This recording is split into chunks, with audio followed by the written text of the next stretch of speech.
Youth wing के मेहदी अब्बासी, आदिल अब्बासी और उनके हमरा आने वाले यूथ के तमाम नौजवानों को हम खुश आमदीद कहते हैं। खुश आमदीद।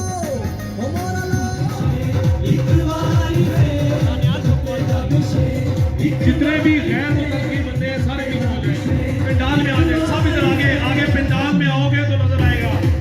ये पूरा पंडाल खड़ा हो।